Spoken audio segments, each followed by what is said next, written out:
안녕하세요. 안녕하세요. 네, 이 정도? 네네네. 이 정도. 바로 예.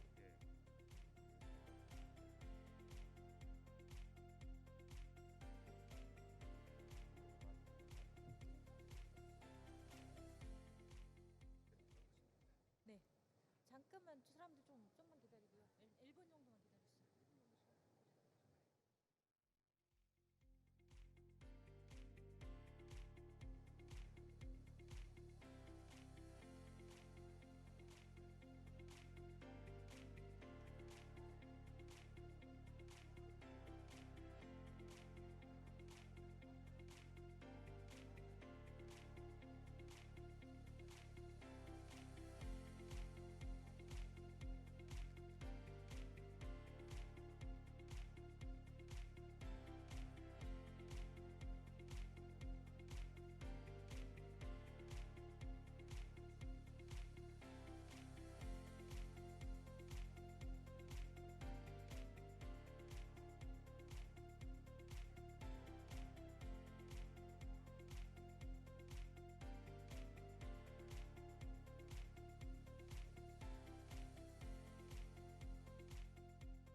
네. Colleagues, we have just one more session to go, so please have a seat. 2 minutes? Okay, 2 minutes.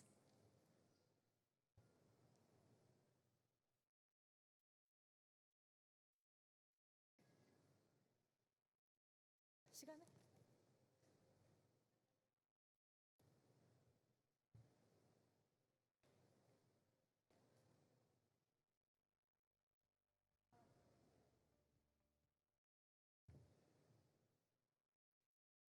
Mohammed,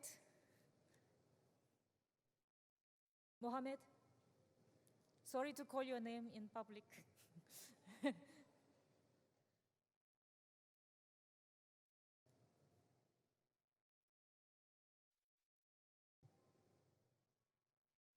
Yeah, this is second to last session. Welcome to the session 4 for the Korea Office Smart and Green and Innovative Program.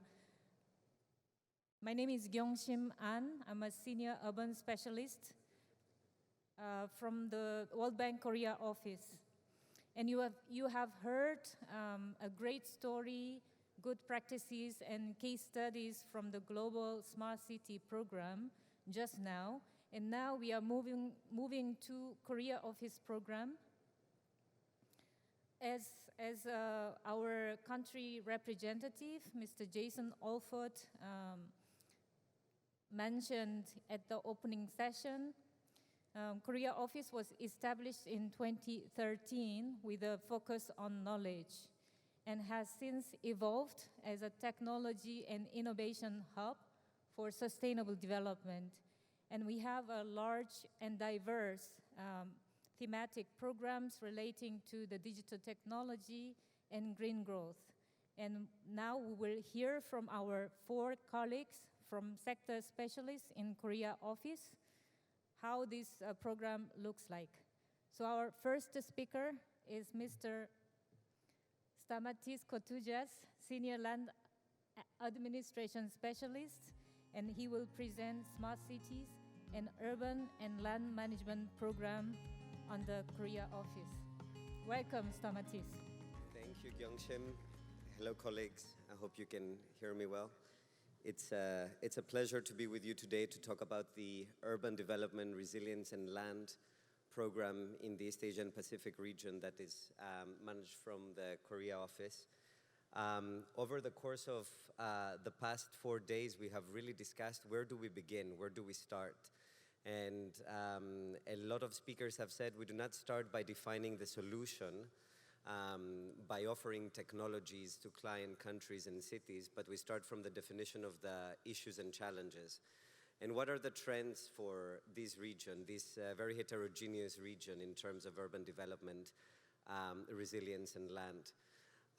Demographically, the population is not growing as fast as is other developing and emerging regions. However, urbanization continues to be a big challenge for this region. It's the world's highest urbanized and still rapidly urbanizing region. This happens all in the context of increased climate change risks, informality, both in terms of land and urban jewelers, as well as for firms.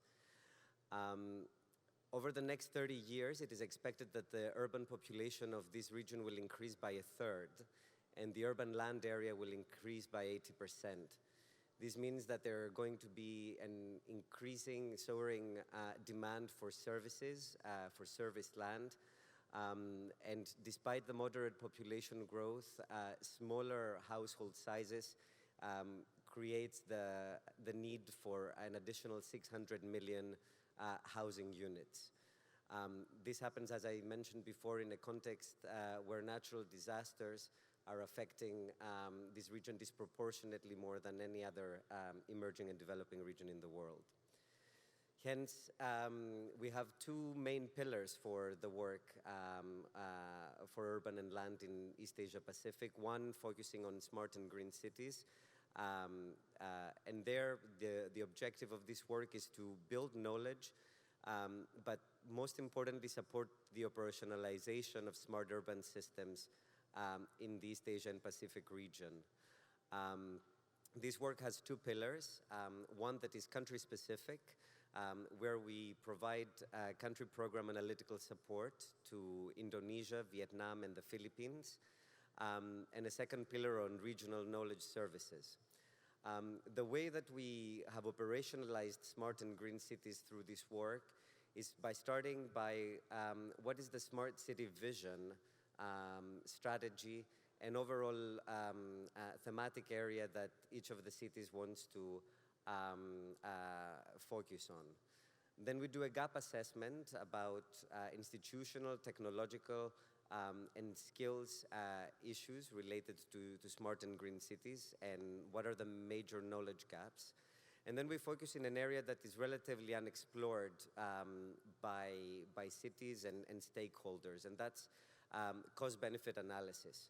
A lot of our stakeholders, many of them in national governments, want to see that smart cities is not just about fancy and technologies, but they're actually returning on investments. So this is something that this work will also be focusing on. Apart from that, of course, we go to the downstream side that Nare was explaining earlier, which is investment, planning and prioritization, and monitoring and evaluation. In this slide, you can see a little bit the operational and illustration of what we think as smart and green cities. For smart cities, there are some fundamental and core aspects that these three characteristics are digitization, interconnectivity, and georeferencing. And in this graph, you can see just about that. Now, how do you finance smart and green cities? A very important measure for access to finance is, of course, the property tax. And this is something that you will see in the graph is a relatively unexplored area for several of the Southeast Asian economies. While advanced Asia, Korea and Japan use recurrent property taxation based on land and property valuation, a lot of the countries in Southeast Asia have not harnessed its full potential. So that means that we have loss of revenues, we have issues with the functioning of the real estate markets, delays for the land acquisition, very important for infrastructure development, including for cities, unfair compensation to jewelers based on adequate expropriation methods, and the lack of comprehensive and digital records, both for land and for buildings, do not allow for the development of land and property valuation infrastructure that can give access to financing to cities. So against this background, the second major pillar of the work in Korea is the land and property valuation in ASEAN PASA. Again, we focus on advisory and technical assistance. That's the case studies and analytics that we're carrying out in the majority of ASEAN economies. We're also getting our hands dirty, working with the National Land Agency of Indonesia, with the Ministry of Home Affairs and the Ministry of Finance in Indonesia, doing digital mass valuation pilots linked to taxation systems, and of course the important component on knowledge and dissemination, working with our Korean partners, an issue that I will touch upon in a couple of slides.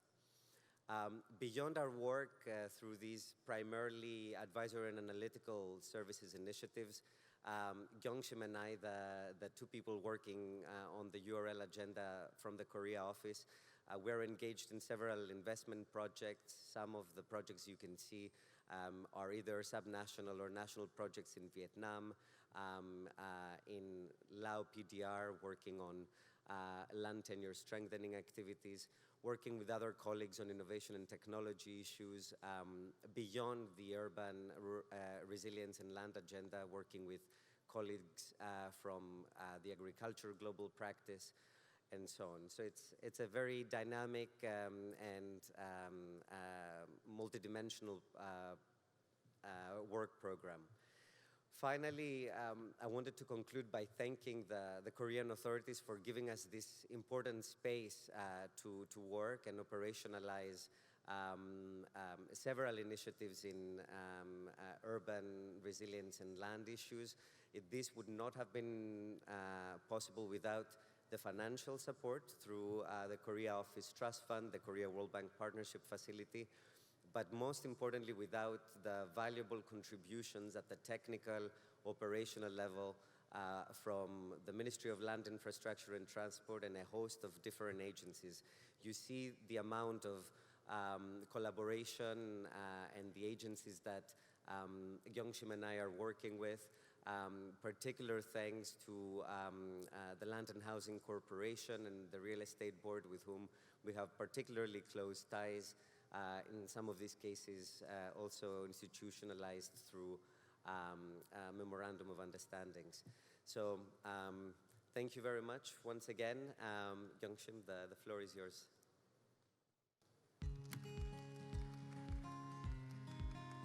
Thank you very much, Stamatis.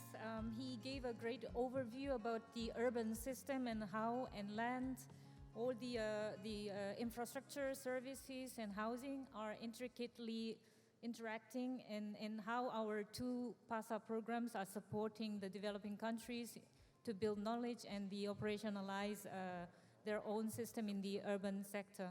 Thank you. Now our next speaker is Jinhee Park, our IT officer, who will present a little bit on the technology side, leveraging emerging technologies for smart cities.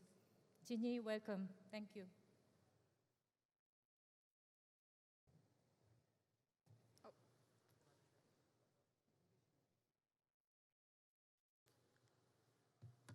Hello, everyone. It's my pleasure to be here today. I'm the IT officer at the ITS Technology and Innovation Lab at the World Bank Group. Technology and Innovation Lab. Technology and Innovation Lab is an internal learning platform, exploration sandbox, and a technology advisory around emerging technologies. While harnessing the convergence of both conventional and new technologies, the lab applies innovative methodologies and toolkits like foresight, systems design, and design thinking. Main focus area is blockchain and AI and other IoT and robotics, AR, VR. And we would like to showcase some of the examples that we leverage this to the development challenges. The objective is to solve development challenges in the context of Sustainable Development Goal Agenda and drive innovation with the potential of emerging technologies. We solve challenges in different regions and different themes, including the urban area and smart cities. Now we would like to introduce some of our projects. As a first project with World Bank Urban Team, we try to solve Indonesia cities' challenges. Indonesia's cities were lacking urban land and public spaces and wanted to get insights on the future planning of the public spaces. So luckily there were a great amount of citizen feedback, and we decided to solve problems with those. To solve the problem, we chose natural language processing. You may already know, but NLP is the branch of AI. Easy to speak, we teach computers to the ability to understand text and spoken words, to understand like human can.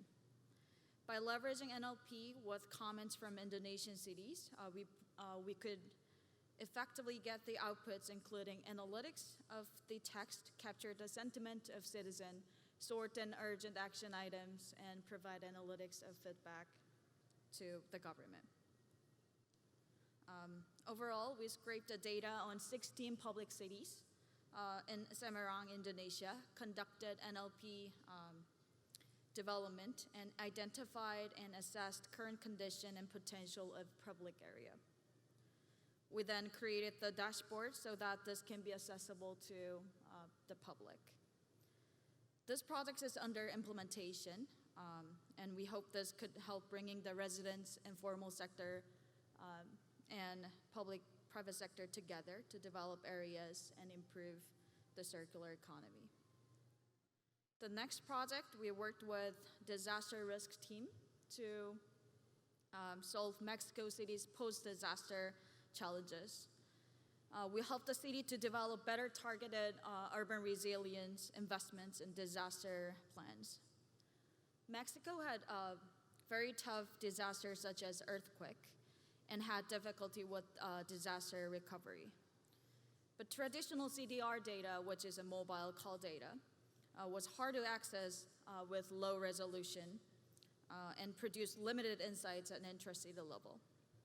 Instead, we used mobile phone data to aggregate the mobility patterns of people evacuation and conducted disaster analysis for emergency response. Another use case is a Sierra Leone transit fare project in West Africa. We worked with transport team to solve the existing transportation fare collection problem. Sierra Leone in West Africa was suffering from high ratio of unregulated transport and informal operators, and most of the fares paid by cash, and they had revenue issues. So also they have the unreliability of the services. So our goal was to come up with low-cost, efficient, and integrated open fare collection to improve transferability and traceability of the transit fare collection system. As a solution, we developed a prototype using the blockchain smart contract. Ticket was tokenized and connected to the local blockchain identity system, which can increase the transparency and traceability of the system. Also, it allowed for other private and public companies to be the part of this integrated solution. Of course, there's some cons, data redundancy and complex infrastructure, so the careful consideration adopting the blockchain solution may need it. As a last project, we developed the smart mobility guidelines for the Latin America and Caribbean region in collaboration with transport team. Nowadays, smart cities and mobility systems are facing a new era of digital transformation with new technologies. In this context, we developed a smart mobility guidelines from the technology perspective and conducted a foresight exercise to understand the future of the smart mobility. It was based on 4 key uncertainties: technological development, climate change, demographic change, and future pandemics. We developed 4 different forward-looking scenarios to understand how technology might shape smart mobility future. X-axis, it's a digital development, and the Y-axis is a pandemic frequency. Yellow box, the low-tech development and frequent pandemics will widen have and have not gap, which will cause greater division of society and the quality of the public and private mobility. Blue box, high-tech development and frequent pandemics will increase the permanency of hybrid work like now. Pink box, low-tech development with less pandemic, is a return to the pre-pandemic life, which we focus is more on the emission reductions and smart urbanization. The last green box that I like the most is the high-tech with less pandemic. And we envision that it is the emergence of a digitized, data-driven society where cities and society can be interconnected. Transportation hubs with new modes and business will emerge. This is the last page, the 4 key takeaways from the scenarios. The first, we believe the technology will be a key factor to shape the future, but data management and cybersecurity will be the priority. Second, the frequent pandemics may transform societies, which will fuel wider economic gaps, creating an unpredictable customer base and funding shifts for the transport industry. Third, climate change will create new challenges and opportunities as well. It will upgrade the mobility solution for mass transit, we believe. As the last one, the politics and demography may shape mobility futures. Political stability, geopolitical status, and budget impacts the future of transportation. This is my end of the presentation. Thank you for listening.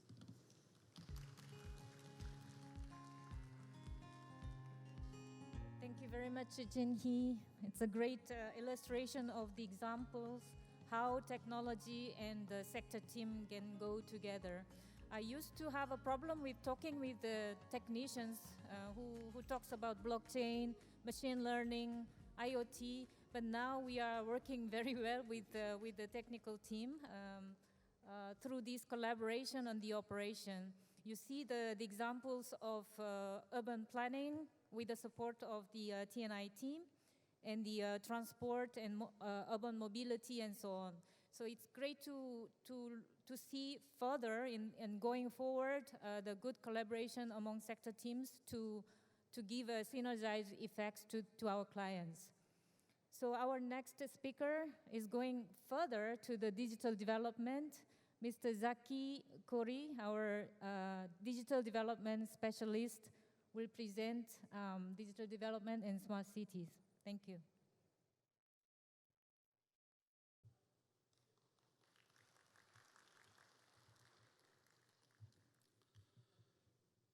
So we heard a lot about smart cities, but what is really making cities smart? That's the main question that we should ask for. But maybe before that, I would like really to share with you some numbers and some facts. So what we can always see is that there is a very rapid transformation, digital transformation going on the subnational level, not only on the national level. And this is translated into spending money, investment.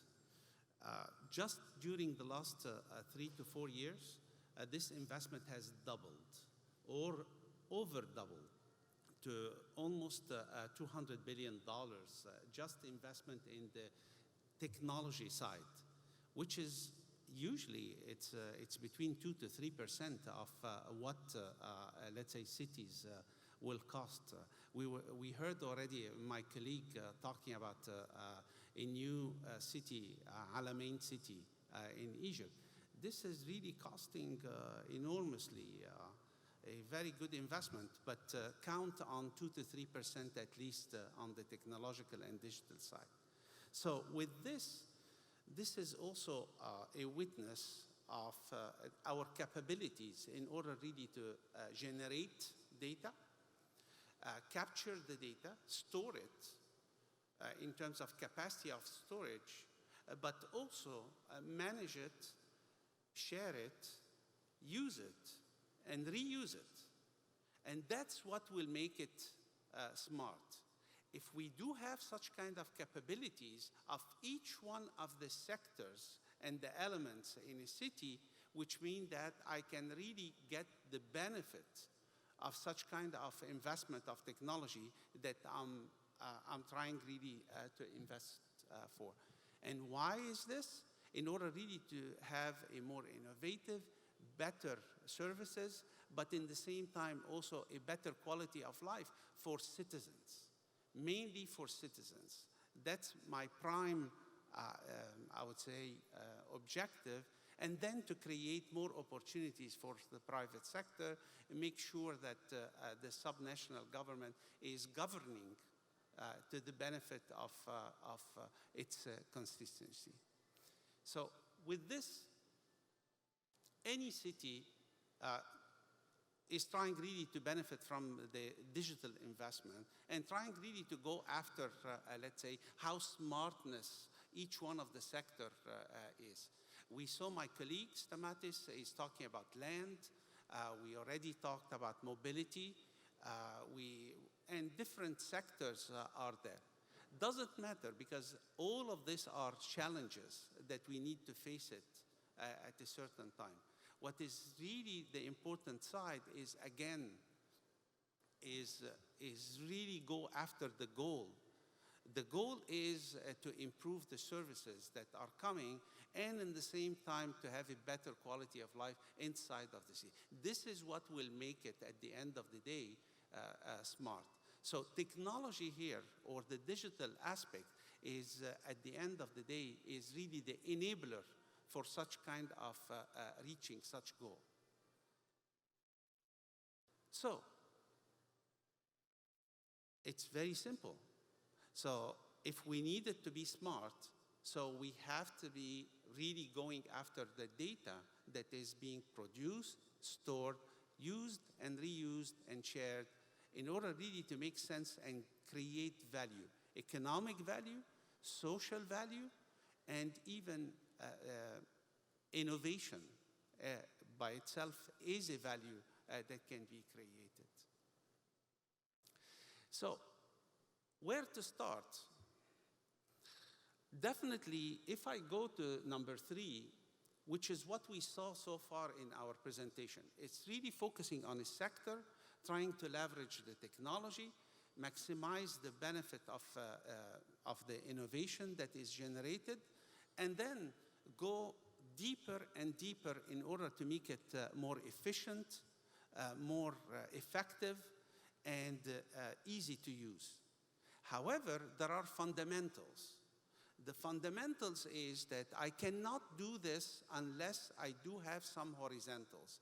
And the horizontals is very simple. It's really either on the infrastructure side that will allow the storage of data, the production, the sharing, the movement between the different pieces. Even with the technology that we have right now, on edge technology, for example, we still need some heavy infrastructure that needs to be at the capacity and at the quality that is allowing us to meet our aspiration. But in the same time, not only the infrastructure is seen as a heavy investment or hard infrastructure, platforms themselves are infrastructure, because it will allow the sharing of data and also the contribution of private sector to come and contribute to such innovation. And this is why we have a push from the current administration in Korea about really looking at government as a platform. The whole idea is not about the platform, it's really about accessing better services and in an easy way. The other thing is to look at the data that is produced as an ecosystem. What do I mean by ecosystem?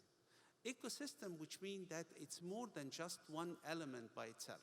It needs to be, the elements needs to be at a certain time aggregated and connected, interconnected, shared, and the flow is there continuously. And this cannot happen unless I'm looking at the sum, not at the pieces by itself. So what is the role of the digital development global practice here? It's looking at these horizontal or fundamentals and trying really to focus from two perspectives. One is that looking at them, such kind of elements as enablers, but also because the technology has risk. So it needs to be taken seriously and creating some safeguards in order really to secure the privacy and the safety of each one of the sectors that we are addressing. This is why we came with the program, and I'm very grateful for the World Bank Korea office, in addition to also the government of Korea, who funded such kind of program, which is a global program, which means that it is not limited to EAP region, East Asia, but also we are touching on Africa, Middle East, North Africa, Middle East and North Africa, Central Asia, and East Asia. The program is very simple. The objective is really to help the different entities in order really to accelerate the digital transformation. But this digital transformation needs to be data-driven, while we are taking into consideration the green aspect and the safeguard, which is the security. Three pillars are fundamentals that are reflecting what I said in terms of our approach, the ecosystem approach. Basically, one is about the data ecosystem, looking at in-depth about how this can really be taken. What are the elements that I can help or we can help the different entities in order really to accelerate their data sharing and the capabilities in order really to leverage the value of data. And in the same time, making sure that the citizens and the different stakeholders, they do have trust in what the city is as smart. Unless there is trust and confidence, I don't think that the investment are worth it, because we end up having really missatisfaction or dissatisfaction of the investment and the spending that are happening. And then the third component is trying really to look at the nexus between digital and green in order really to push the climate action perspective and push towards net zero. This is really is accompanied with enhancing the capabilities of the people that are really after the implementation itself, and the mobilization of private sector in terms of they will be the one that will take it to the next level once we are addressing the fundamentals. In practice, what are we doing exactly? We are looking after mainly the cloud infrastructure and really the movement towards cloud, so migration towards cloud, leverage it to the maximum, looking at the data sharing component end-to-end in terms of enabling environment and from regulation to really technical engines, and then leveraging one of the frontier technology, which is artificial intelligence, trusted or responsible AI practice, use, and adoption in order really to push the bar high. But we need really to have the fundamentals for it. In terms of trust, we are looking at basically securing the cybersecurity, but also the resilience of critical infrastructure. And finally, when it is coming to the green agenda, is really about the leverage of digital to lower the emission, but in the same time also to leverage digital as a component in order to accelerate data-driven adaptation within the subnational level. How this is translated? It is translated into three practical deliverables, either on the analytical side and knowledge sharing, or about the dissemination of capacity development and capabilities for the institutions and policymakers, or finally, in order really to intervene in certain countries through technical assistance directly. We are pleased that during the last year and a half, there was strategic partners that accompany us into this journey, which is just starting, but definitely is very well promised. The program name is the Korea Digital Development Program. I put here the link, so if you would like more, you can get it from our website. Thank you so much. 감사합니다. Thank you very much, Zaki, for sharing your analysis on the digital transformation ecosystem, including infrastructure, data, solutions, and services, and also strategic pillars for engagement. I think our clients from Egypt, Cambodia, and the Philippines will find it useful. Thank you. So our last speaker from World Bank Korea office is Ji-sun Kim, who is the Senior Program Coordinator for Korea Program for Open Knowledge, and she will present the World Bank Korea Office's Open Learning Campus program. Welcome, Ji-sun. Hello, everybody. Good afternoon. Thank you for the invitation today. It's an honor to speak at this event. I am Ji-sun Kim, Program Coordinator for the Program Manager for the Korea Program for Operational Knowledge. I'm part of the Open Learning Campus team at the World Bank. As I start, I would like to take the term that Zaki used, the ecosystem approach. So in the whole smart city ecosystem, I think we do hold a place. Our program is on learning and capacity building, and I think that's also a very important aspect when you want to actually implement projects on smart cities. So I would like to share today a few examples of the collaboration that we had to help promote the capacity building initiatives for the World Bank clients. To start with the Open Learning Campus, we are an ecosystem for development learning. So it's only been 6 years since the Open Learning Campus platform launched at the World Bank. Before, we were doing most of the client training as face-to-face training. We've had a huge transition to online learning approach, and this was also accelerated by the pandemic that happened in the last years. Before, we were doing 95% face-to-face, and I think now we're doing actually 95% e-learning. And Open Learning Campus is not just about online learning, but also a blend of face-to-face and online. And I think we take sort of efficient approach in doing capacity building. We service the internal staff as well. So many of the staff at the World Bank take all their learning at the OLC, but they also share the content that we offer to the clients for their knowledge improvement as well. So on the client side, we provide many different forms of online learning.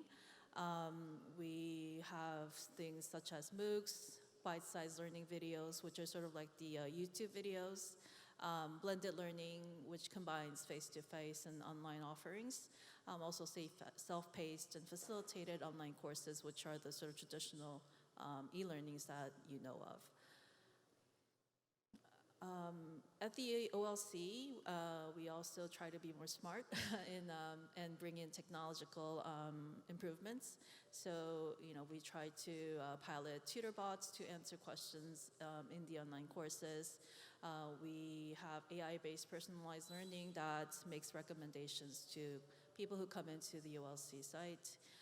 We offer real learning experience to VR and ARs as well. So the Korean government has been very gracious to offer us a program, and the program name is Korea Program for Operational Knowledge. We titled it as Operational Knowledge because we want this to be very close to operations of the World Bank Group. So as the World Bank GP teams work with clients to actually implement their projects, we work very closely with the teams to actually provide learning that's very relevant to the clients as they are implementing on the ground. And through KPOG, we finance many online and offline courses. In the years, we've financed more than 190 OLC courses, attracting more than 900,000 learners from around the world. So a few examples of what we did at the OLC on the topic of smart cities. So as you've heard earlier, the World Bank of Korea office is trying to position itself as an green innovation technology hub. And there was a flagship event, partnership event in 2020, right before the pandemic, that happened in DC, where they brought many of the Korean partners, clients, World Bank teams to showcase what Korea is doing. And it was a very rich content. So we actually brought in the videos into OLC to offer it as a learning series. And many of the topics of the presentations that happened at this event were very close to the topic of smart cities. The whole series attracted more than 18,000 views so far, and it's growing as we go. So I think this, the Innovation Week that happened in 2020 sort of, I think, promoted us to work, discuss and work with the Global Smart City program at the World Bank, also with Korean partners, to see what we could offer as a capacity building course to the clients that are interested to learn about this topic. In consultation with the Global Smart Cities Partnership Program and also with Korean governments and also with the World Bank of Korea office, we decided to do an e-learning course in Smart City. We partnered with the Seoul National University, which had recently introduced a Smart City major. So we worked with that program and many of the Korean partners to actually structure and offer the Smart City course. And with popular demand, we've also offered a facilitated course on the same topic as well. So as you can see, we had more than 1,200 enrollments in the course, very popular course among the OLC courses. We were going to couple that e-learning with face-to-face learning that happens in Korea so that they could also interact and view what Korea has done. But because the pandemic hit, we couldn't do that. So we've actually transitioned to offer a virtual knowledge exchange courses on Smart City. So the first one happened in April 2021. And you could see the topics that were dealt with throughout a month of engagement with enrolled learners. So we offered live courses, live sessions that brought in participants from around the world to learn about the topic, coupled with self-paced learning materials, videos, links that they could reference to get a more in-depth knowledge on the topic. With popular demand, we also had a second offering with a little bit of different perspective. And I think both courses were very popular and attended well by the learners. So based on the virtual knowledge exchange that happened, each of them had 4 live sessions. So we thought it would be a pity to lose this. So we brought the videos, the presentation videos in as a bite-sized learning series to be offered at the OLC. So this is what you're seeing. These are the 4 sort of live sessions and the different presentations that happened within the sessions. And you could go into OLC to view them and download the material as well. So this also had about 1,200 views so far. This is about it for what we had on Smart Cities, but I think it's growing as we go. With now, I think it's my first time speaking at such a face-to-face event since the pandemic hit, so I think this is encouraging, and I hope we could soon work with the urban team to see if we could do something that brings in clients to engage more on face-to-face learning at Korea as well. So thank you very much. I hope we have a growing role in this important topic and look forward to working with all of you. Thank you. Thank you very much, Jisun, for offering these opportunities to learn online. Because particularly during the COVID era, this program has been very powerful to our client officials about all the topics, about urban, about land, about digital development or finance, everything. So it's publicly accessible, this open learning campus. You can access to World Bank site, and you can type a keyword in which you are interested, and you can find abundant resources there in the website. So thank you again. I'm inviting all the speakers come up to the podium, although we don't have much time left. And the floor is open for questions. And you can tell your name, organization, and responsibilities, and to whom you ask your questions. So any question about any presentation or general about the Korea Office Innovation Program, you can raise your hand and ask questions.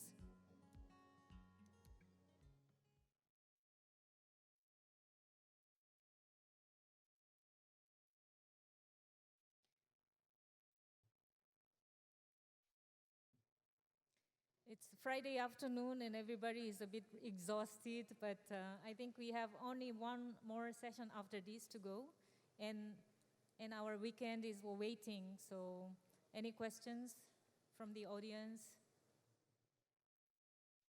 And for your information, we have 2 more or 3 more sector or specialists in Korea office covering the environmental management as well as finance and competitiveness and innovation, who are also somewhat doing works relating to the smart cities, but to a lesser degree. So if you have any questions on that area, we can also respond through the colleagues here.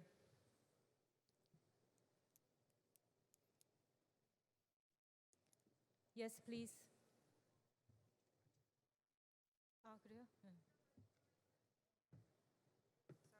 I am from LH, the Korea Land and Housing Corporation, and actually we do a lot of capacity building online also. So I was wondering, what's the process by which the clients or the TTLs or the public in general get access to the online learning? So the access itself is open to public because this is a platform that's run by the World Bank.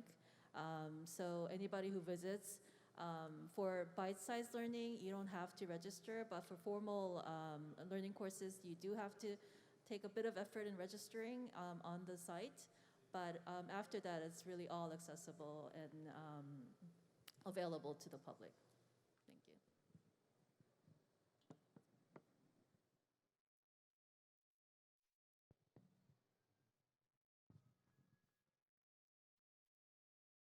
And I see, if I supplement, I see some of the programs that are managed by MOLIT and LH, LX, they are like more reachable in terms of substances, because the lessons from that program is based on the experience, you know. It's not about theory, but you have gone through all these processes yourself, and we can feel the substance from there. So I think it would be great to find a way to link up with this knowledge program between the Korean government and the World Bank Korea office team, and build a stronger and more resourceful program. Thank you. Yes, please. Hello, I'm Kemro from the Cambodian delegate. Actually, this comment was meant to address to the morning session, but some of the presentation that I have heard here also might be able to give me back some response. We heard about the inclusive city development that also refer to the SDG and the new urban agenda of the UN Habitat. Then my question is,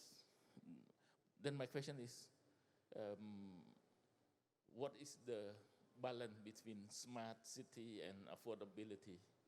In that regard, I believe we have two key factors in here, the receiver and the provider. That means smart for the receiver, also smart for the provider. But at the same time, the affordability also refer to the receiver as well as the provider. In that regard, we have people, government, private sector, and our colleague earlier, our speaker mentioned also as well, there are key factors in regard to legal framework, technology, human resources, financial resources, as well as the commitment or leadership. How are these key questions coordinated, and what are the modalities for this between what we can strive for the balance between smart city and affordability? Thank you very much. Thank you very much, Your Excellency. I think it's a great question, and we always seeking the correct answers ourselves. So, would you like to come in, Stamatis? It's about urban and the big picture about striking a right balance. I'll try. It's the million-dollar question, and as you saw in our slide about what we intend to do with the Smart and Green Cities PASA work, is to actually focus a lot on the issue of cost-benefit analysis. Why does it make sense, and where does it make sense to invest in smart city projects? And of course, the devil, is in the details. What do we define as smart city projects? Are there no regret investments?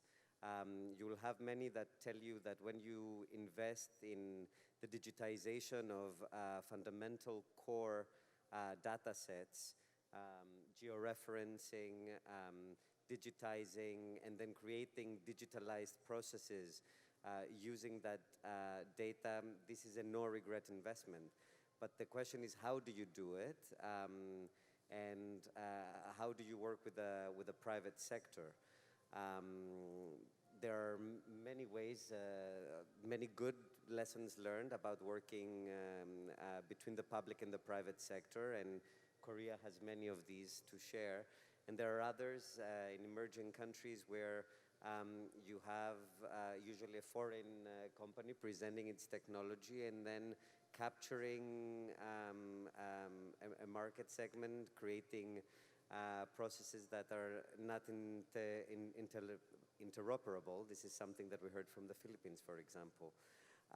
But overall, the concept of smart city is about competitiveness, right? And doing things in a way that is more productive, something that digital technology interconnectivity allows you to. Final point on the issue of democratic process, and you see that from the experience of smart cities in Europe and general digital transformation there, is that once you open up data with the necessary safeguards and so on, it creates and opens up a new market that was non-existent before. What companies, particularly small and medium-sized enterprise, can do with open data is quite remarkable, and some of this you can see outside in this expo. Stop here. Thank you very much, Samatis. I'm working in the urban sector, so if I supplement a little bit, if you recall, when we visited Seoul Exhibition Center, outside there is a printout saying that our dream to smart city, central to our dream of smart city is our people, citizens. It's about delivering services to the citizens, not to some citizens, but all citizens. And there is an evidence that through smart cities, the services can be become more affordable and cheaper, to those people who used to have no access to water services or solid waste. they can now get it through the smart system or decision-making process. So, and I believe the government, MOLIT and LH, we hear the same story about the people. People is in the center of smart city. So I think they're like the central theme to build the smart cities. So if you have any words to add, Mr. Shin or LH, you would like. Let me add one aspect, please. Affordability has always been a key element for decision maker.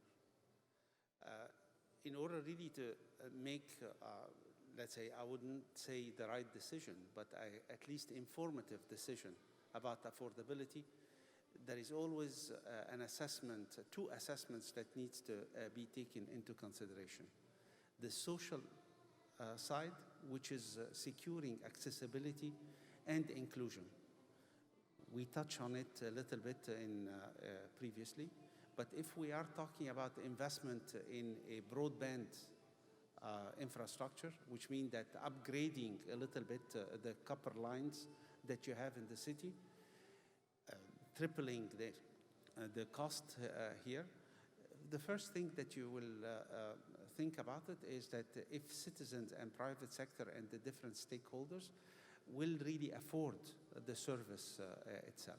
So, but in the same time, you would like really everyone to benefit from it. So inclusion is important.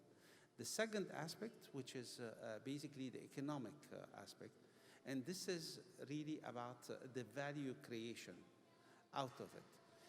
How much business, new businesses, and how much really attraction of FDI, of new investment can come if I will upgrade the line of broadband that is existing there.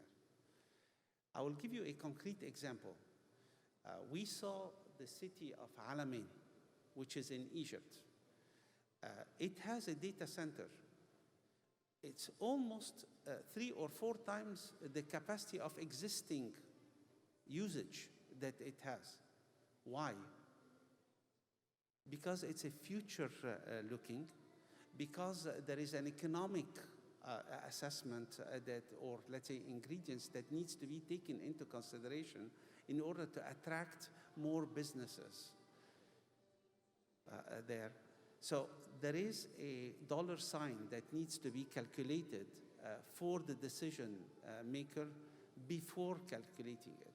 So in conclusion, you really need to balance between the social and economic aspect. You need to secure the inclusion and accessibility, but also on the other side, attraction of investment and creation of new businesses. There is a lot to be learned previously in the previous decade, before even we talked about smart cities, from the model, the business model of telecommunication. The telco companies, there was always the case, should they invest more in order really to upgrade their network or not? Should they add new services or not? So at least a decision maker can ask the entourage to look at the previous assessment that happened in this domain in order really to learn and build on the lesson learned out of it. Thank you. Thank you very much, Jackie. I saw another hand, but unfortunately our time is up. Actually 3 more minutes, so we will come to you and ask you questions in person, okay? With that, we conclude the session 4 for World Bank Korea office session. And it would be great if you give us a round of applause together. Thank you very much.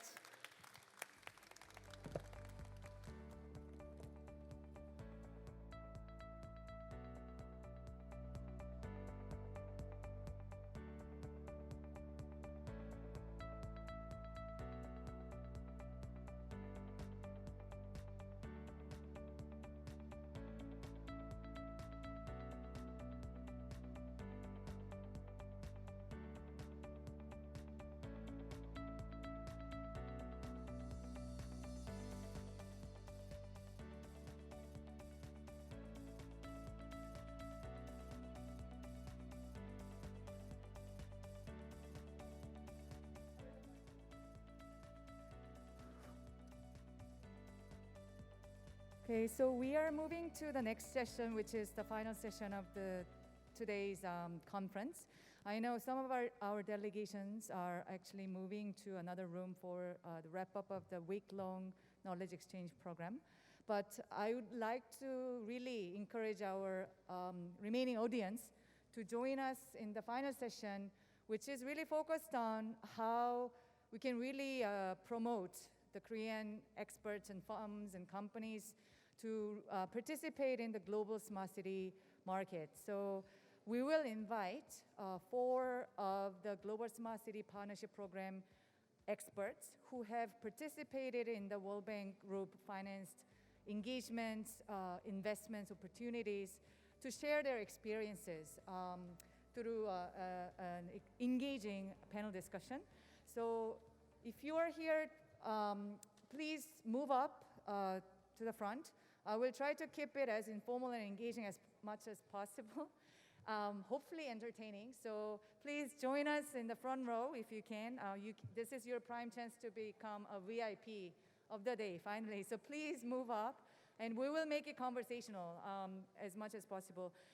Because all our experts are Korean, I will moderate in Korean. So if you are not a Korean-speaking participant, please use the machine on the desk for the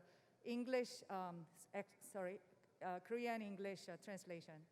We will begin immediately. So I will invite our Global Smart City Partnership Program experts onto the stage, namely Professor Kang Myung-gu from Seoul University, and also Isaac Kim from Nikon Company, and Kyung-chul Go from KITC, and Chan Park from AIDKR. So I will reintroduce them once they're on stage. So please come up onto the stage, and then we will begin session 5 right away.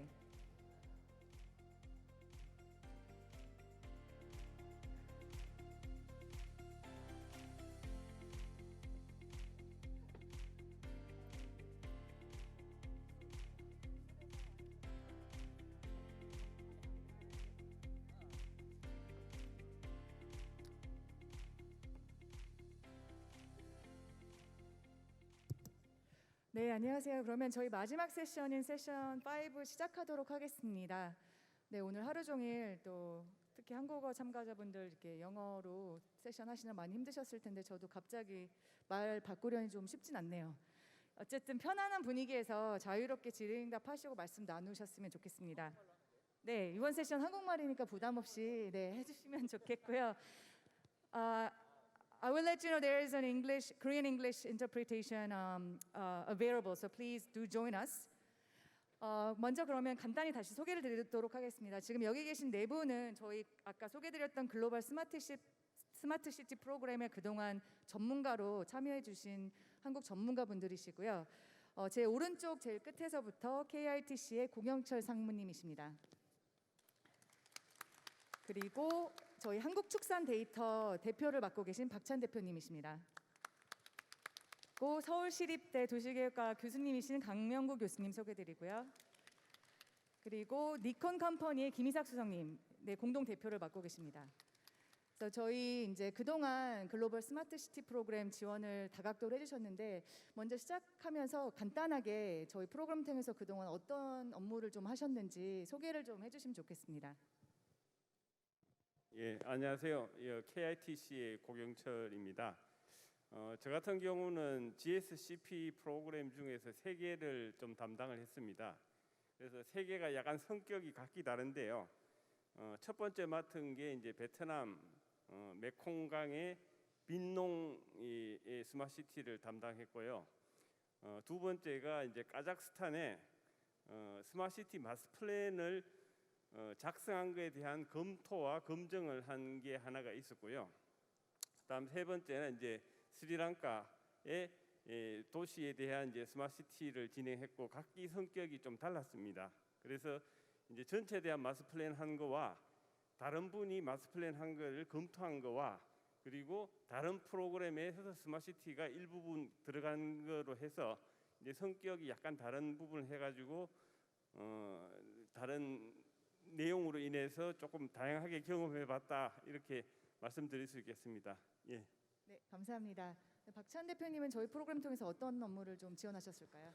네, 저는 지금 뭐 저번에 JICP 통해 가지고 진행했던 프로그램은 그 우크라이나에 있는 스마트시티의 일부분인 그 IoT 통신망이었습니다. 그래서 거기에 필요한 서비스라든지 또는 거기에 아키텍처라든지 이런 부분들을 제가 컨설팅이라든지 서포트를 진행을 했었고요. 이 외에도 이제 컨설팅을 통해 가지고 다음 스텝으로 가게 된 게 어떤 업체들하고 같이 피지빌리티 스터디를 할 것이냐, 이 부분이 가장 중요했는데, 거기에서 맡은 롤은 제가 했던 거는 실질적으로 그 업체들을 소싱하고 소싱된 업체들 중에서도 숏리스팅, 최종적으로는 셀렉션까지 같이 진행을 한 바가 있습니다. 네, 감사합니다. 사실 저희 업체 선정이 아까 좀 말씀드리셨지만 그 개도국 정부에서 가장 관심이 많으신 부분인데, 일단 지원 경험 나중에 또 공유해 주시면 좋겠고요. 그 강명구 교수님 뭐 여러 건을 지원해 주셨지만 대표적으로 2개만 좀 소개를 해주십시오. 예, 좀 기억나는 거 먼저는 저 인도네시아의 어포더블 하우징 프로그램 중에 일부로 지원하게 된 건, 이제 거기서도 어포더블 하우징을 이제 스마트시티로 어프로치를 하는데, IT 시스템은 이제 어느 정도 구축을 했고 데이터도 많이 담았는데, 밀리언스 오브 데이터를 이렇게 담아가지고 뭐 센서스도 담고 했는데, 사실 이제 궁금했던 건 그래서 얼마나 많은 주택을 우리가 어포더블 하우징을 공급해야 되는가라는 질문이었는데, 문제는 이제 데이터만 구축해 놓으니까 그 질문을 하기는 어려워서 이제 제가 이제 도움을 주게 됐고, 어떻게 그거를 그런 인포메이션을 이제 데이터로부터 만들어내는지 이제 그런 부분을 추가로 하게 된 게 있고, 우간다 같은 경우에는 이제 지금은 아직 뭐 페이퍼 펜슬 위주로 돼 있는 거를 어떻게 그 디지타이제이션으로 전환할지 뭐 이런 것들에 대해서 하고 있었습니다. 네, 감사합니다. 뭐 데이터에 관한 이야기를 오늘 많이 들었는데, 데이터를 어떻게 좀 시스템적으로 관리하고 활용할 수 있는지에 대해서 좀 많이 지원해 주신 것 같고요. 네, 김삭수 님도 여러 사업을 지원해 주셨는데 그 중에 가장 좀 기억에 남을 만한 거 2가지를 소개해 주시면 좋겠습니다. 네, 우선은 그 아까 발표했던 방글라데시 사례 중에서 이제 사업을 개발한 과정과 그다음에 예산이 이미 할당되는 상황에서 어떻게 그런 예산을 이제 효율적으로 활용할 수 있는지 구체적으로 이제 좀 조사하는 부분, 이쪽 사업이 하나 있었고요. 그다음에 최근에는 이제 암만시에 관련해서 사업을 개발하는 과정에서 정말로 장기간 동안 워크숍을 거의 이틀에 한 번씩 하면서 한 달 동안 이제 정말로 그 현황이 어떻게 되는지, 그리고 이제 의사를 이제 의견을 수렴하는 과정에서 이렇게 좀 모아서 IFC와 IBRD 공동으로 이제 사업을 개발하는 사업에 참여한 적이 있습니다. 네, 그 아까 소개된 아만 사업에도 직접 참여해 주셨는데 조금 더 경험에 대해서 여쭤보도록 하겠습니다. 월드뱅크 그룹에서 지원하는 그 스마트시티에 뭐 관련된 그 사업에 좀 지원을 하시면서 어떤 점이 좀 그동안 해오셨던 경험하고 다르고 특징인지 여쭤보고 싶은데, 어떻게 박찬 대표님께서 먼저 한번 특징 하나를 소개해 주실까요? 네, 월드뱅크 프로젝트 뭐 대부분 다 다른 MDB 사업하고 유사한데요. 기본적으로는 제가 추진했던 나라가 우크라이나 자포리지아라는 시였습니다. 그래서 거기에서 필요한 기술은 단순하게 이제 그 기술뿐만 아니라 실제로 저희가 얘기하는 시티즌들한테 전달해 줄 수 있는 서비스였습니다. 그래서 그런 서비스들을 한국인 사람의 컨텍스트와 실제 우크라이나에서 계신 사람의 컨텍스트를 연결시키는 접점의 부분들이 가장 큰 차이점이었기 때문에, 그거를 어떻게 융합시켜 가지고 통신화시키는 인프라와 연결되는 접점을 서비스를 만들 것인가가 가장 큰 특징이라고 보시면 되겠습니다. 그래서 그거를 또 실현시키기 위한 임플리멘테이션 파트까지 가기에는 단계별로 준비를 해야 되기 때문에, 저희가 했던 그 파트로는 피지빌리티, 실제 사업 타당성이 있는 부분에서 관련된 업체들하고 같이 협업하는 부분을 맡았습니다. 네, 알겠습니다. 사실 이제 저희가 처음에 기초 타당성 조사부터 이제 그 실제 집행까지 가는 그런 과정이 좀 몇 년씩은 걸리지만 어쨌든 지원하고 있는 부분이라 그 경험을 말씀해 주신 것 같고요. 특히 고경철 상무님은 저희 월드뱅크 그룹하고 일하시면서 가장 좀 특징적이었다 이런 부분 어떤 거 있으셨을까요? 다른 사업에 비해서 이제 월드뱅크가 진행하는 게 좀 장기다 보니까 이제 그게 약간 타이밍이 좀 안 맞는 듯한 게 하나가 있었고요.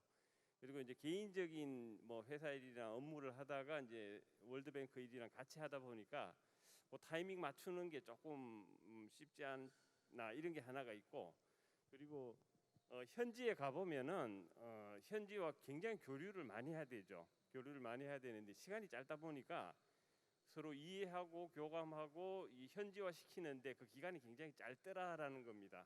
그래서 아까 이게 베트남 빈농 같은 경우는 다른 프로그램에 스마트시티가 들어간 상태였는데 다른 업무를 거의 90% 정도 협의를 하고 10%만 이제 스마트시티 협의하다 보니까 워낙 좀 시간 낭비가 있더라 이런 거예요. 그래서 좀 더 현지와 교류를 많이 하고 집중하고 서로 교감을 해서 서로의 수준을 좀 높이게끔 교감을 많이 하게끔 이렇게 좀 변경하면 좋지 않을까 이런 생각입니다. 그리고 또 하나가 카자흐스탄 같은 경우는 이제 다른 분이 이제 전체 마스터 플랜 했는데 한국 내지는 이제 글로벌하게 했던 이 산출물의 패턴하고 굉장히 좀 달랐어요.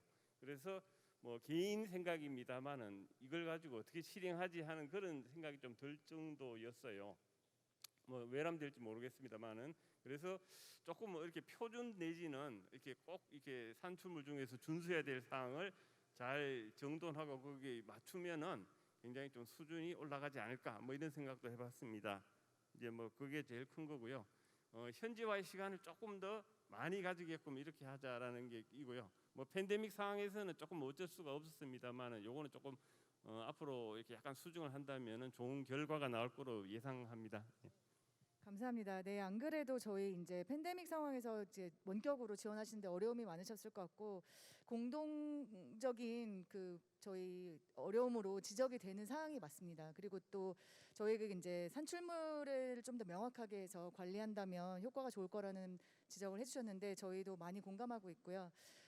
그러면 그와 관련해서 이제 김희삭 수석님께서도 한번 저희 월드뱅크 그룹 사업 지원하시면서 겪으셨던 좀 어려우신 점, 지금 이제 현장에 가야 되는 중요성과 산출물의 어떤 범위 규정 이런 부분에 대해서 상무님께서 먼저 말씀해 주셨는데 다른 걸 좀 추가로 말씀해 주시면 좋겠습니다.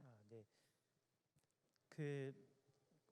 이런 이제 대규모 사업 같은 경우, 특히 뭐 대규모가 아니라도 이제 세계은행이 이제 관여하는 사업 관련해서는 이제 많은 경우 이해관계자가 이제 많이 있는 경우가 많습니다. 그래서 이런 사업을 개발하기 위해서는 이 이해관계자의 이런 이해를 좀 정리를 하고 그런 이제 준비하는 과정이 결론적으로 이제 리드 타임이 굉장히 긴 부분이 좀 있습니다. 그래서 실제로 사업을 하는데 일반적으로 사업 개발 단계에서 어느 정도 시간이 지나면 사업이 진행이 될 거라고 생각을 하지만 그 외에 그런 이제 정치적인 요소라든가 아니면 이제 그 외에 뭐 안내 말씀드립니다. 현재 스테이지 C에서 국토부와 월드뱅크가 주최하는 스마트시티 개발 경험 및 지식 교류 컨퍼런스가 이루어지고 있습니다. 국내 기업분들의 많은 관심과 참여 부탁드립니다. 다시 한번 안내 말씀드립니다.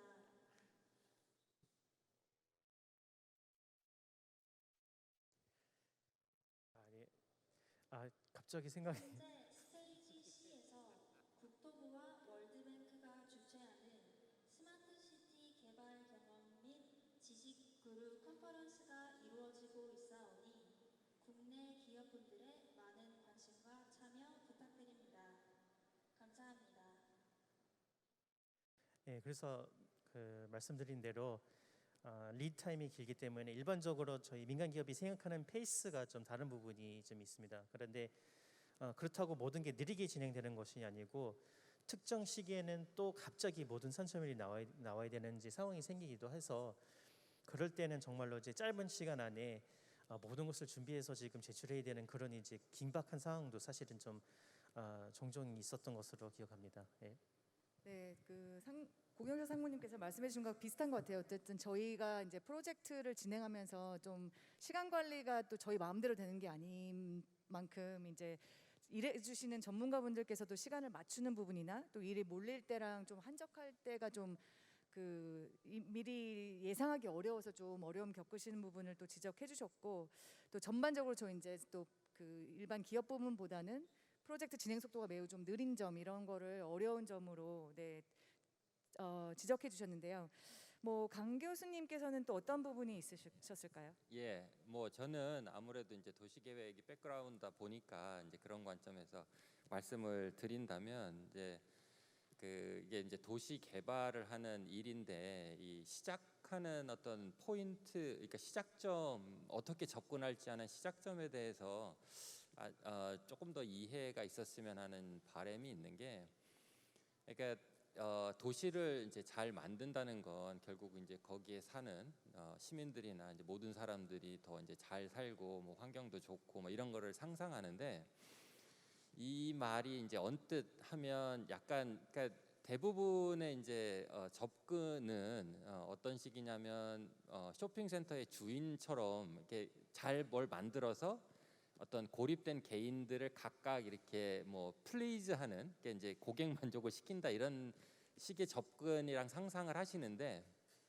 사실은 그게 아니고 시민들은 각자의 삶을 스스로 선택을 하는 거고, 그런 사람들이 자신의 삶을 이제 마음대로 이제 자신의 의지대로 선택해서 친구도 만들고 뭐 하고 싶은 일 하면서 살 수 있게끔 하는 거를 만드는 건데, 이게 언뜻 보면 어떤 개개인의 어떤 그 만족감을 주기 위해서 하는 것 같은, 그래서 그런 점에 있어서 시작점에서 조금 차이가 보여가지고 그런 거를 이해하면 어떨까라는 생각을 했고요.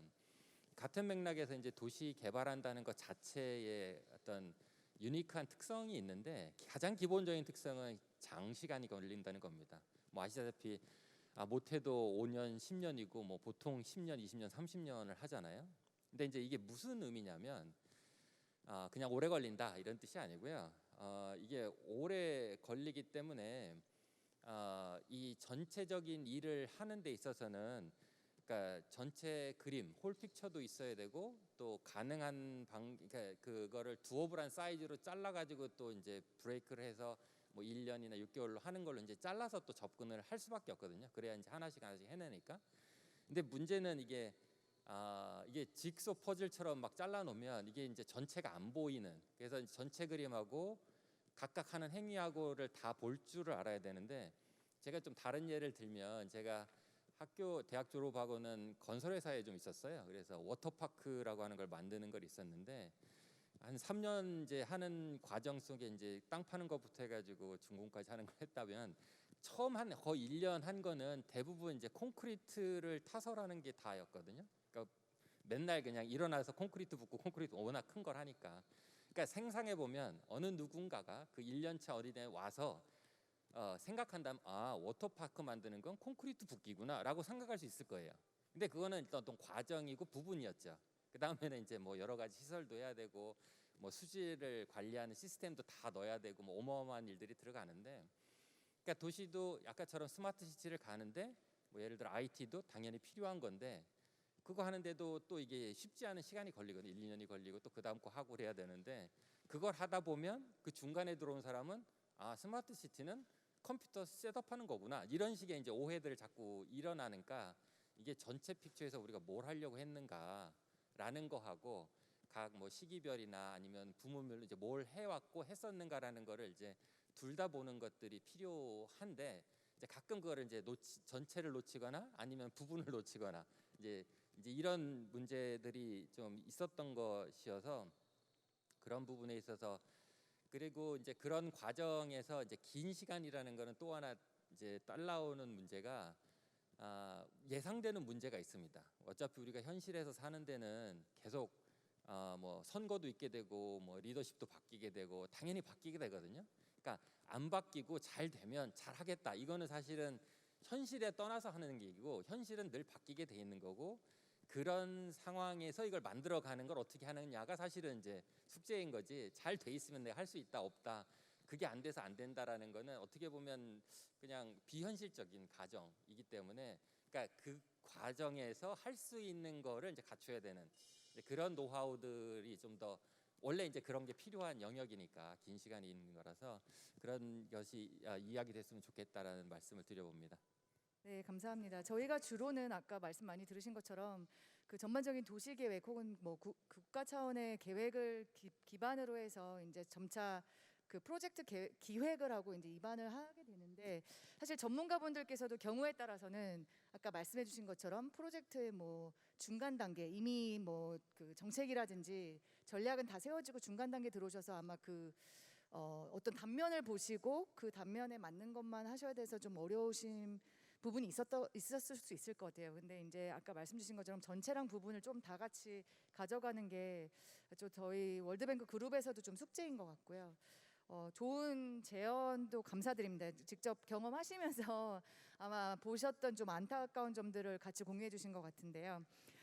그렇다면 조금 그 질문을 바꿔서 사실 저희가 뭐 오늘 행사 마지막 날이고 또 해서 많은 분들을 청중에 모시지 못했지만 또 저희 이제 녹화된 자료가 그 엑스포 그 웹사이트에 공개가 되고 공유될 걸로 알고 있는데 여기 이제 많은 기업에서 또 참여해 주셨고 전문가분들도 한국에 많이 계신데 직접 경험을 해보시니까 이런 어려움에도 불구하고 한국 전문가분들이 컨설턴트나 혹은 뭐 용역을 하는 업체로 참여할 만한 기회가 어떤 게 있다고 좀 보여지셨는지 그런 그 기회 부분에 한번 초점을 맞춰서 말씀을 좀 해주시면 어떨까 합니다. 그래서 고경철 상무님 어떤 기회들이 좀 보이셨을까요?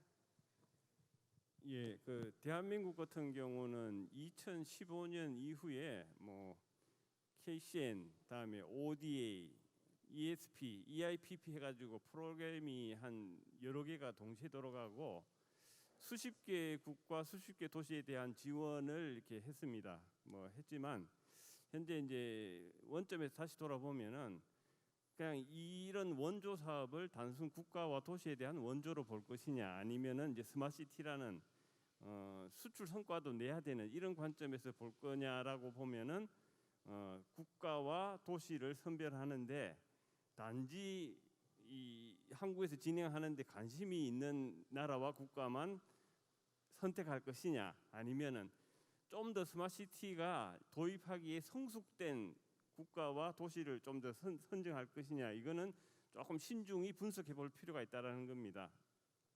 심지어 어떤 경우는 뭐 비포장도 너무 많은데 ITS 시스템이 들어간다. 이건 말이 안 되는 거죠. 그래서 좀 더 스마트시티가 갈 수 있게끔 여건이 많이 조성되고 그리고 국가 상황이나 도시의 필요성이나 이런 걸 모든 걸 감안해서 조금 더 선별해서 들어간다면은 대한민국에서 지원하는 거나 개인 기업도 접근이 좀 쉬울 것이다. 뭐 이런 생각입니다. 그리고 이런 관점에서 이렇게 하나씩 좀 접근을 한다면은 무작위로 지원하는 것보다는 조금 더 타겟성이 높은 것이 아니겠나 뭐 이렇게 생각합니다. 그리고 이제 이거는 뭐 국가와 저기 뭐 월드뱅크에서 이제 좀 진행할 내용인 것 같고요. 개인 컨설턴트의 입장이라면은 아까 이제 뭐 논의되는 것도 있었습니다만은 그 도시에 맞는 거를 좀 제대로 이렇게 제시하자라는 게 저는 이제 좀 키포인트라고 봅니다. 보통 이제 한국에서 진행됐던 많은 케이스가 있는데 현지에 가서는 조금 어떤 거는 다운그레이드 해야 되고 어떤 것은 단순화시켜야 되고 필요 없는 거는 제시를 하면 안 된다는 거죠. 그런데 이제 일괄적으로 뭐 어떤 풀 형태로 해가지고 서비스를 제시하게 되는 경우는 도입을 할 수가 없을 겁니다. 그래서 현지를 조금 더 면밀히 보고 많은 얘기를 듣고 정말 필요한 것을 압축을 해서 핵심 기능 위주로 맞추고 그리고 공급과 현지에서 수용 가능한 공급가라는 게 있죠. 공급가와 기능과 모든 것을 맞춰서 단계적으로 좀 맞춰주는 게 컨설턴트의 역할이 아닌가 이런 게 생각합니다. 그렇다면은 여기에 관련된 많은 좀 준비를 미리 해둔다면은 앞으로 이제 기회가 왔을 때 현지에서 훨씬 현실적이고 도움이 되는 형태로 할 수 있지 않을까 이런 생각을 해봅니다. 네, 감사합니다. 그 오늘도 많이 나왔던 그 현지화에 관한 말씀을 해주셨고요. 사실 저희가 또 이제 월드뱅크 그룹 팀들도 이제 많이 요구하시는 부분이세요. 한국에 좋은 사례가 많은데 조금 더 현지 적용 가능한 부분을 강조해달라 이런 말씀 많이 하시는데 그 부분에 있어서 조금 강화될 수 있다면 제가 생각해도 한국 사례가 얼마든지 벤치마킹으로서나 실제 사업 모델로서 좀 수출이 가능할 수 있지 않을까 이런 생각이 좀 듭니다. 그 부분하고 또 관련해서 어떻게 김희삭 수석님께서도 그동안 여러 제언을 좀 뭐 해주셨었는데 한국 전문가분들, 뭐 기업분들에게 좀 해주실 만한 말씀, 뭐 기회뿐만 아니라 어떤 점을 보완하면 좋겠다 이런 제언 있으시면 말씀 부탁드립니다. 네, 그 개인 경험을 비춰서 말씀드리자면 국제기구 사업은 많은 경우 이런 평판이라든가 이런 이제 입소문을 통해서 이제 한번 사업을 잘 하게 된다면 그런 비슷한 종류의 사업을 이제 주변 국가나 다른 데서 이제 확장하는 경우가 많이 있는 것을 확인했습니다. 근데 이제 사실은 그런 평판이나 이런 것이 처음부터 생기는 게 어렵기 때문에 기본적으로 처음에 진출하는 게 사실 제일 어려운 것으로 좀 보이고요. 그런데 이제 여태까지 이제 성공한 경우를 봤을 때는 한국 정부에서 지원하는 특히 국토교통부에서 다양한 이제 시스템이나 제도를 통해서 한번 들어가고 좋은 결과를 보여주고 그런 좋은 결과를 가지고 정말 이제 결과를 잘 가시화를 하면 그럼 그 이후로는 이제 정말 사업을 확장하고 꼭 이제 한국 정부의 도움을 받지 않더라도 자연스럽게 이제 사업이 확장되는 경우를 많이 봤습니다. 그래서 이런 상황에서는 사실 사업을 그러면 주변 국가한테 소개할 수 있는 수준으로 그런 이제 퀄리티를 높게 만들어야 되는데 이 부분에 있어서는 이제 사실은 국내의 기술적 부분에 대해서 사실은 이제 관심이 많은 것을 확인했고요.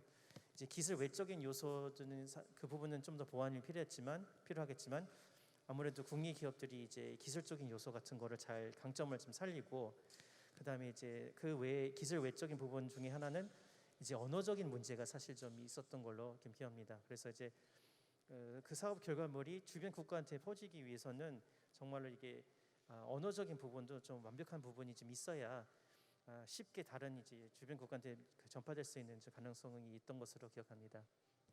네, 감사합니다. 네, 언어나 문화도 사실 그 현지화의 또 가장 중요한 요소 중에 하나라고 생각이 들고 말씀하신 것처럼 또 저희 월드뱅크 그룹 사업은 그 진입장벽은 높지만 일단 한번 들어와서 같이 협업하시면 또 기회가 없지 않기 때문에 네, 같이 좀 그 진입을 도모할 수 있는 그런 고민을 하면 좋을 것 같고요. 뭐 박찬 대표님 어떻게 아까 우크라이나 사업 말씀해 주셨는데 뭐 좀 거리적으로 또 심리적으로 또 문화적으로 많이 먼 곳에서 사업해 보시면서 또 어떤 그 와중에서도 기회를 보셨는지 좀 말씀 부탁드립니다. 네, 제가 일했던 타이밍에는 코로나 사태여가지고 직접적으로 제가 그 우크라이나 자포리지아 시의 시청 담당자분들하고는 원격으로 일을 했었습니다. 그러다 보니까 조금 뭐 다들 아시겠지만 시간적인 부분이 촉박하다 보니까 컨설턴트로서 가장 기본적으로 필요한 역량은 현재 니즈를 빨리 캐치하고 거기에 대한 니즈를 어떤 식으로 어플라이할 수 있는 콘텐츠를 가지고 있느냐입니다. 그래서 한국에서 했던 경험들 또는 말레이시아 했던 경험들 또한 뭐 러시아나 뭐 다른 나라들에서 했던 스마트시티 컨설팅 그 부분을 기반으로 우크라이나 접근을 하다 보니까 문화적으로는 또 러시아랑 우크라이나랑 유사성도 많이 있습니다. 그러다 보니까 거기에서 요구하는 그 수준이라든지 이런 부분들을 너무 한국 기준에 맞춰가지고 높인다기보다도 거기에 적정성을 맞춰가는 거를 컨설턴이 빨리 판단을 하는 것이 중요해서 그 부분에 대해서 저희가 집중을 해서 결론을 만들었던 게 있습니다. 네, 맞습니다. 사실 저도 한국인으로서 이제 저희 그 국제 개발 업무를 하면서 한국에서도 이제 이쪽 국제 개발 뭐 스마트시티는 이제 분야 전문성이 좀 있는데 전반적으로 좀 컨설팅 업계가 커지면 좋겠다는 희망이 좀 항상 있었어요. 왜냐하면 워낙 갖고 계신 기술력이나 경험이 좋으시기 때문에. 그래서 말씀 주신 것처럼 그 현지화를 위해서는 또 그 니즈를 빨리 파악하는 것만큼 중요한 거는 진짜 없을 것 같고요. 뭐 경험을 하시면서 더 빨리 되시는 부분도 있을 텐데 좋은 부분을 지적을 해주신 것 같습니다. 네, 감사드리고 또 그러면 강명구 교수님께서도 좀 어떤 기회 중심으로 한번 말씀을 해주시면 좋겠습니다. 그 한국의 어떤 진출, 특히 이제 월드뱅크라든 특정 월드뱅크나 국제기구와 연합, 그러니까 그 협력해서 가는 부분에 있어서는 좀 특수성이 좀 있다고 봐요. 그러니까 그냥 민간 기업이 가는 경우에는 어떤 클라이언트가 원한다, 해준다, 거기서 이제 종료가 되겠지만, 이제 국제기구나 국제사회에서는 국제사회적으로 가야 될 어떤 지향이라는 걸 또 추구하기 위해서, 그러니까 요즘 말하면 클라이밋 체인지에 대응도 해야 되고 지속 가능도 해야 되고 그 인클루시브 해가지고 모두가 이런 것들의 방향성을 좀 담는 게 이제 특징이기 때문에, 그럼 한국이 할 수 있는 가장 큰 컨트리뷰션의 장점이 뭐냐? 뭐 다 압축적으로 표현하면 결국은 이제 경험이라는 키워드로 압축이 되는데, 경험이 갖는 건 두 가지 의미입니다. 하나는 우리가 경험이라고 하면 지금 이제 완성된 어떤 결과물, 그것도 있지만 사실 더 중요한 건 이게 하루아침에 된 것도 아니고 한 번에 성공한 건 당연히 아니고요. 그 전에 수많은 아마 10번 했으면 9번의 실패를 잊고 나서 이제 결과를 얻게 되는 거거든요. 그 실패에서 얻을 수 있는 레슨이 굉장히 많다고 보여져요. 그러니까 그 얘기는 개도국이 똑같은 실수를 굳이 할 필요는 없겠죠. 그러니까 뭐 10개 할 걸 5개만 할 수도 있고, 잘하면은 뭐 한두 개만 할 수도 있고, 그러니까 그런 측면에서 큰 도움이 될 수 있고, 여러 가지 이제 의사결정을 할 때나 이럴 때 해봤더니 실제로는, 그러니까 예를 들어 뭐 저소득자를 도와주기 위해서 이걸 했는데 사실 결과는 그렇지 않은 경우도 있거든요. 그럼 이제 그런 것들은 또 이제 그런 레슨을 통해서 하기 전에 한번 확인해 볼 수 있는 이제 그런 의미의 이제 경험이 되게 크고, 또 하나는 이제 연장선에서 우리가 이제 굉장히 탑 레벨에서는 추상적인 언어를 합니다. 뭐 people oriented도 쓰고 뭐 사람용 이런 말을 하는데, 그게 이제 현장에서 현실화되는 거는 아이디어에서 바로 만들어지는 건 아니고 여러 가지 이제 구체적인 과정을 통해서 되는데, 실제에서는 그 아이디어가 잘못된 귀결로 되는 경우도 꽤 많이 있습니다. 적지 않이 있는 게 현실이기 때문에 그 아이디어가 현실화되는 과정에서 어떤 것들을 더 고려해야 될지, 이게 악마는 디테일에 있다고, 이런 실행에 있어서도 그라운드 레벨에서는 결국은 이제 디테일로 내려가야 되는데, 그러니까 제가 봤던 어떤 케이스에서도 뭐 지속 가능한 도시를 하겠다고 계획을 했는데 이제 자세히 뜯어다 보면 탄소 배출이 높은 형태로 만들어진, 뭐 이제 뭐 보기에는 그럴 듯하지만 그런 건 뜯어봐야만 알거든요. 그리고 이제 경험이 있어야만 보이는 거기 때문에, 그런 의미에서 이제 경험자로서 물론 다 잘했다 내지는 이게 옳다라는 의미가 아니고, 경험했던 것 그 자체가 하나의 자산으로서 공유하고 뭐 도움이 되고 서로 협력할 수 있는 그런 포인트가 아닐까 그렇게 생각을 해봅니다. 네, 교수님 감사합니다. 안 그래도 이제 저희 세계은행 그룹을 포함해서 이제 국제기구에서는 또 그 국제 이 개발 분야에서 공공적으로 추구하고 있는 목적이 있다 보니까 그 부분을 고려하지 않을 수가 없고, 한국에서도 소위 뭐 ESG라고 해서 최근에는 그 환경이라든지 사회적인 부분, 포용에 관련돼서 논의가 많이 되고 있는 것 같아서 굉장히 긍정적으로 보고 있는데, 좀 더 광의의 어떤 아젠다를 같이 고려하면서도 좀 현실적인 대안을 찾을 수 있는 방향으로 한국에서도 지원을 할 수 있으면 좋겠다는 생각이 들고요.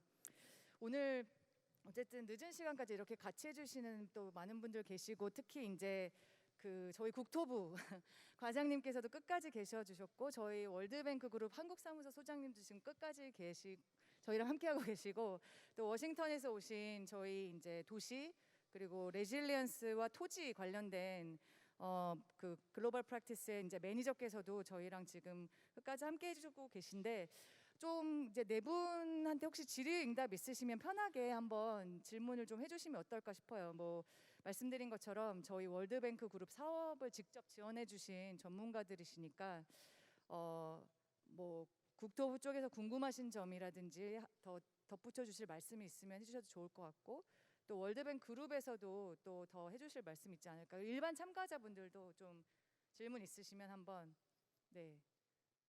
말씀해 주시면 어떨까 합니다.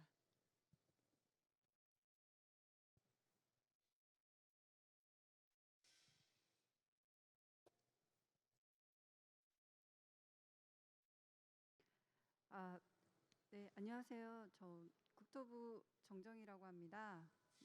많은 전문가분들의 소중한 경험을 나눠주셔서 감사드립니다.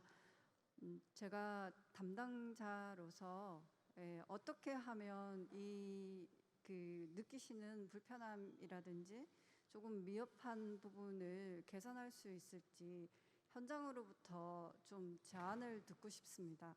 어떤 방향에서 월드뱅크와 국토교통부가 이런 개도국의 스마트시티를 지원하기 위해 어떤 부분을 좀 더 강화해야지 되고 지금보다 어떤 방향으로 나가면 좋을지 조언이나 제언을 좀 부탁드리겠습니다.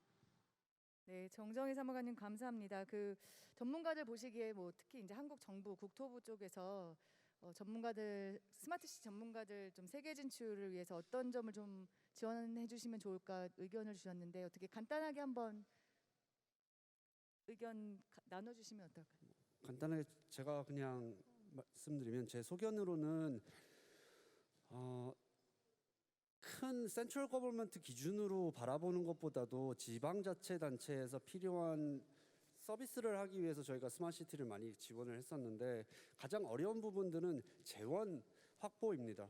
그리고 그거를 지속 가능하게 위한 서비스뿐만 아니라 그 재원을 계속 재활용하고 그 다음에 거기에 사람들이 더 올 수 있도록 해서 세수 확보가 중요한데 그런 부분에서는 많은 팔러시 부분이나 또는 또 실제 실행하는 회사 입장에서도 그런 부분이 연결이나 커넥션이 잘 안 되고 있거든요. 그러다 보니까 많은 저희도 지자체들하고 프로젝트를 하면은 컨셉츄얼라이제이션 부분에서는 많은 얘기가 있고 좋은 얘기도 있고 다 해봤는데 실제 실천에 가서는 재원 확보 부분이라든가 또는 인력 부분이라든가 그거를 소화해서 운영할 수 있는 부분들이 부족하다 보니까 현실과 우리가 기획했던 부분들이 괴리가 가장 많고 그걸 줄이기 위해서는 저희가 고민해야 될 부분 끝에서부터 지자체들이 운영할 수 있는 스마트시티 형태가 무엇인가 그 도시가 소화할 수 있는 수준의 스마트시티가 무엇인가 거기에 맞는 서비스를 기획해서 거꾸로 위로 올려야 된다고 저는 생각하고 있습니다.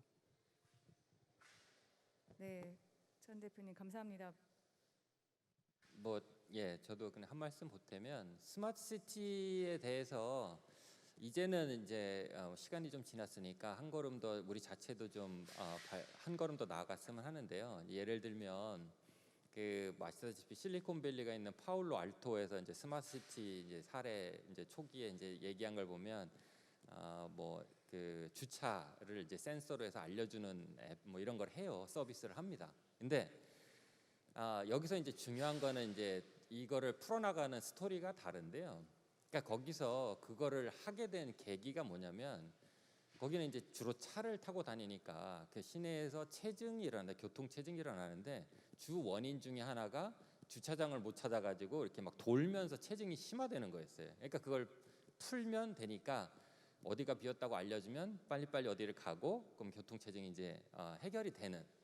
그러니까 이게 이제 민간 비즈니스랑은 좀 다르다는 게 민간 비즈니스가 파킹 비즈니스를 하기 위해서 있는 거를 알려서 자기 쪽으로 끌어서 돈 벌고 하는 이제 그러면 끝이 나겠지만 시티에서의 관점은 잘 흐르는지를 보는 거고 그게 가능하도록 필요하면 그렇게 민간하고도 일하는 거고 그러니까 보는 거는 그 비즈니스 자체는 아니죠. 이게 과연 도시가 스마트하게 잘 돌아가게 그래서 시민들이나 삶이나 경제적 생활이 효율적이고 편리하고 안전하게 돌아가는지에 대한 것이 이제 원래 포인트이기 때문에 그러니까 스마트 시티는 제가 얘기하기에 어떤 물건이나 서비스의 리스트가 아니거든요. 나 이거 가졌다, 너 이거 있다, 이 물건이 있다, 컴퓨터가 있다. 그래 난 스마트하다라고는 안 해요.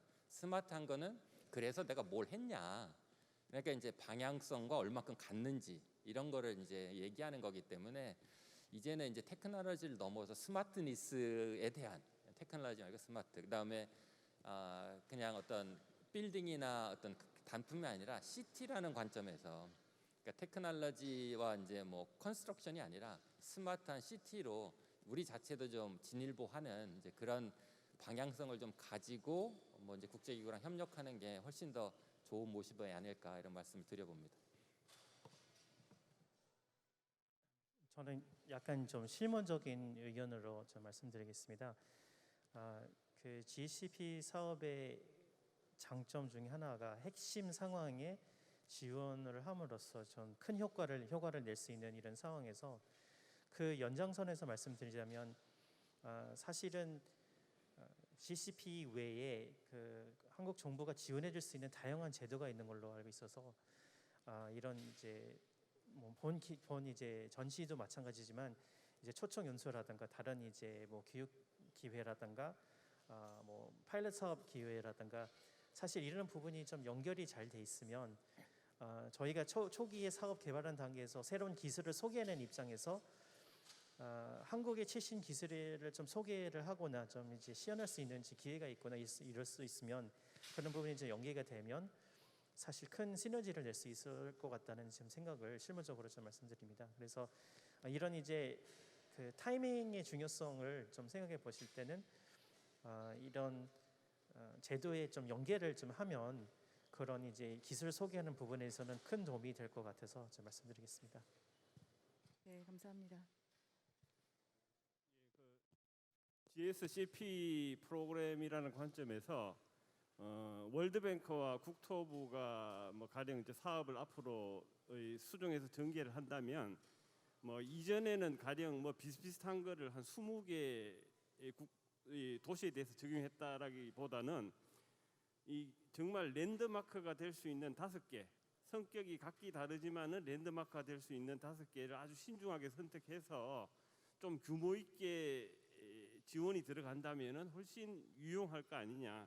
그리고 이거를 어디다가 다시 확산할 수 있겠느냐, 이렇게 미리 좀 조사를 하고 그리고 결과에 대해서 어떻게 확산이 가능할 건지 이렇게 조금 사전에 고민을 많이 한다면은 효과가 훨씬 낫지 않을까 이런 생각을 있습니다. 그래서 뭐 이렇게 한다면 좀 생산적으로 프로그램이 진행될 거라는 말씀을 드립니다. 예.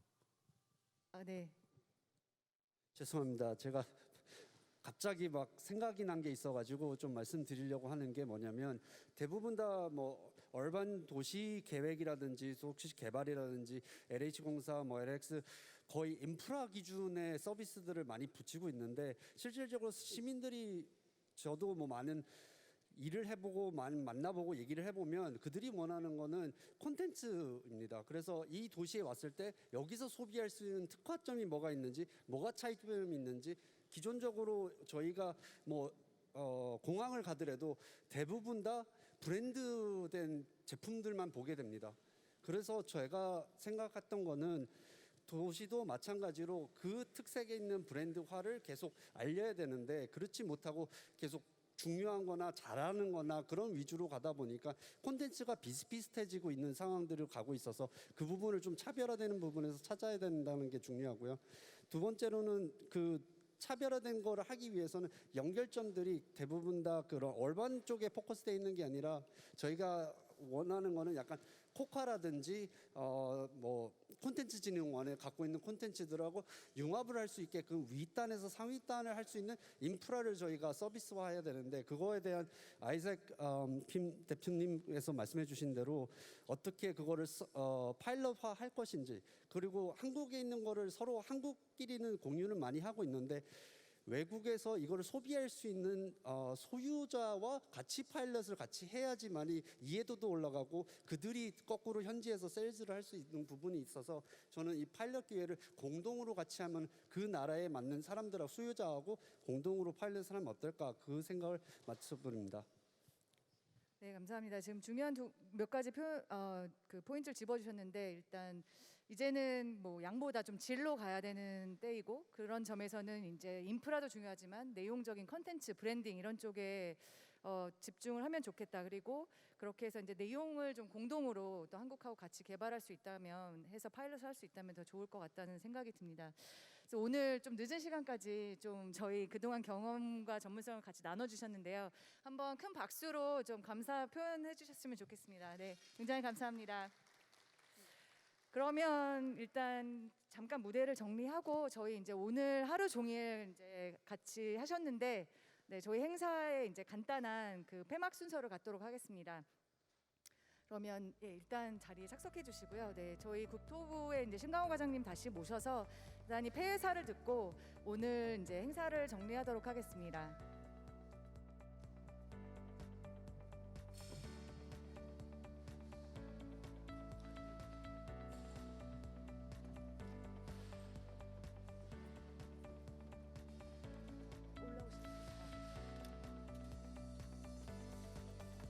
네, 신강호 과장님께서 네, 무대로 잠시 올라오시면 좋겠습니다.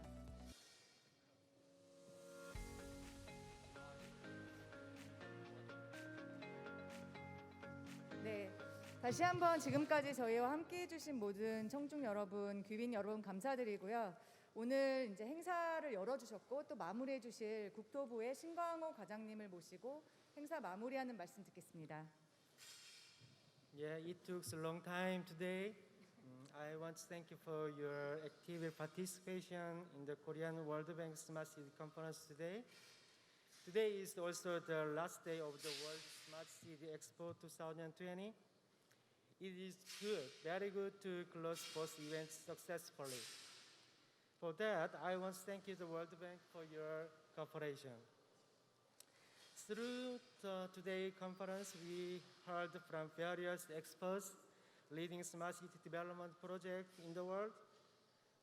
Your experience and expertise inspired me to think about my role as a smart city policymaker. I also convinced our partnership with the World Bank can help more cities in developing countries to be smarter and also more resilient. Going forward, Korea will continue to work with the World Bank and other international organizations, also other developing countries.